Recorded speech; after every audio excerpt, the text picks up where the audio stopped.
Pontiac's War, the first pan-Indian uprising against British rule. Picture this, it's May 1763, and a British fort commander receives a warning that sounds impossible. Hundreds of Native American warriors are gathering outside his walls, not as scattered tribes fighting each other, but as a unified force with one terrifying goal: to drive every British soldier and settler from their ancestral lands. What he didn't know was that this moment had been prophesied 2 years earlier in a mystical vision that would spark the largest indigenous uprising in North American history.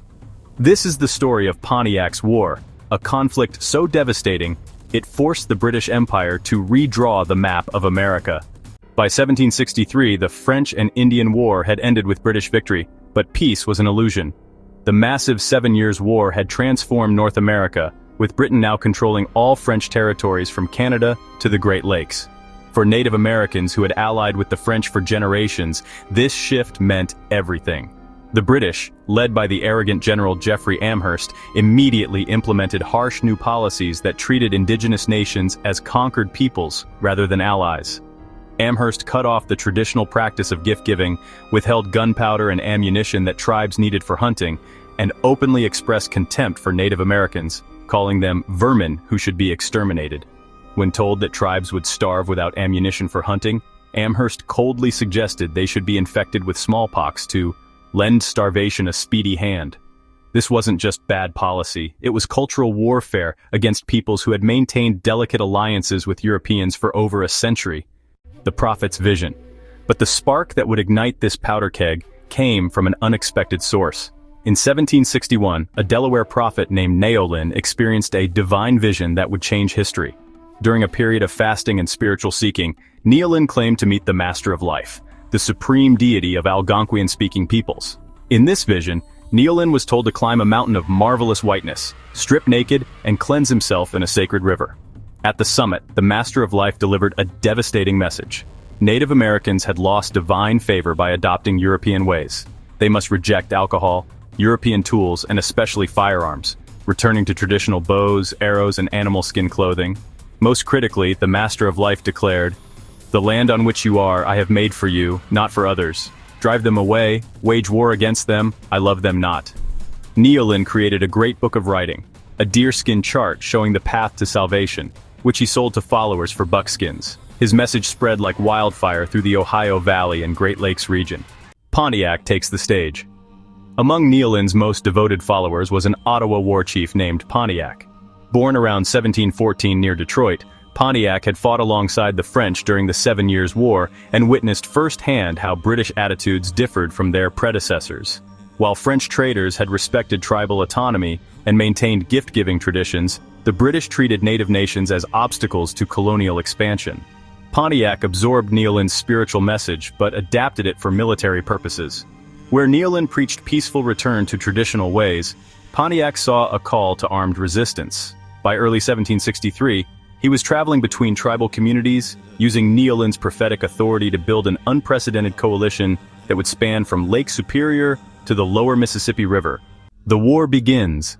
Before we dive into the explosive action that followed, hit that like button if you're finding this fascinating, and subscribe with the bell icon so you never miss our deep dives into America's most dramatic historical moments. On May 7, 1763, Pontiac's carefully planned assault began.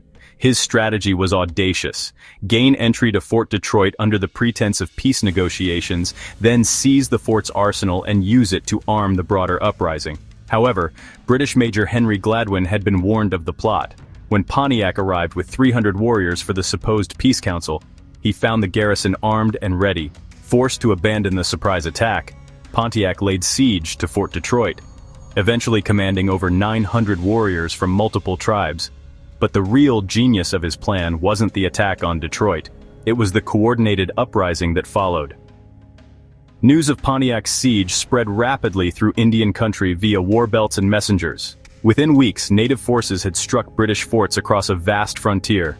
By the end of June 1763, 9 British forts had fallen, including Fort Sandusky, Fort Miami, and Fort St. Joseph. The most dramatic victory came at Fort Michilimackinac, where Ottawa and Ojibwe warriors used a lacrosse game as cover. They chased the ball into the fort, retrieved hidden weapons, and killed nearly half the British garrison. By summer's end, only 3 major British forts remained: Niagara, Detroit, and Fort Pitt, Pittsburgh. Scholars estimate that over 400 British soldiers and 2,000 colonial settlers were killed during the uprising, with many more fleeing eastward in terror. The British response was initially sluggish. General Amherst, believing Native Americans incapable of coordinated action, had left only 500 troops to defend the entire western frontier from an attacking force of 3,000 warriors. In July 1763, Pontiac achieved another victory at the Battle of Bloody Run, when he ambushed a British relief column near Detroit. Only the heroic stand of Major Robert Rogers and his Rangers prevented a complete massacre. However, this success marked the high point of indigenous resistance. By August, British forces under Colonel Henry Bouquet had fought through to relieve Fort Pitt at the Battle of Bushy Run. The war's brutality extended beyond conventional battlefield tactics. During the siege of Fort Pitt, British officers deliberately gave Delaware representatives blankets and handkerchiefs from a smallpox hospital, hoping to spread the disease among besieging tribes. This was followed by written correspondence between Amherst and Colonel Bouquet discussing biological warfare, with Amherst writing, "You will do well to try to inoculate the Indians by means of blankets, as well as to try every other method that can serve to extirpate this execrable race." While the effectiveness of this tactic remains debated by historians, it represents one of the first documented attempts at biological warfare in North American history. By 1764, the native coalition began to fracture. French aid, which many tribes had hoped for, never materialized. Disease, supply shortages, and internal divisions weakened the resistance. In July 1766, Pontiac himself met with British diplomat William Johnson at Fort Ontario and signed a peace treaty, officially ending the war. But Pontiac's war had achieved something unprecedented. It forced the British Empire to fundamentally alter its policies toward Native Americans. On October 7, 1763, King George III issued the Royal Proclamation of 1763, creating a boundary line along the Appalachian Mountains beyond which colonists could not settle. Ironically, when American colonists rebelled against Britain in 1775, most tribes sided with the very British forces they had fought against just a decade earlier. Pontiac himself was assassinated in 1769 by a Peoria warrior while visiting Illinois, leading to bitter intertribal warfare. Pontiac's war represents a pivotal moment when Native Americans nearly succeeded in rolling back European colonization through unified resistance. It demonstrated the emergence of pan-Indian identity, where diverse tribes began seeing themselves as Indians, united against whites rather than separate nations with individual grievances. The war's legacy extends far beyond military history. It inspired future native resistance leaders like Tecumseh and Blue Jacket, established precedents for indigenous sovereignty, and paradoxically contributed to American colonial resentment that would fuel the revolution just 12 years later.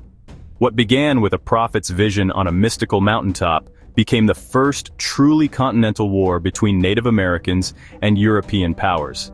A desperate struggle for the soul of a continent that would echo through American history for generations to come.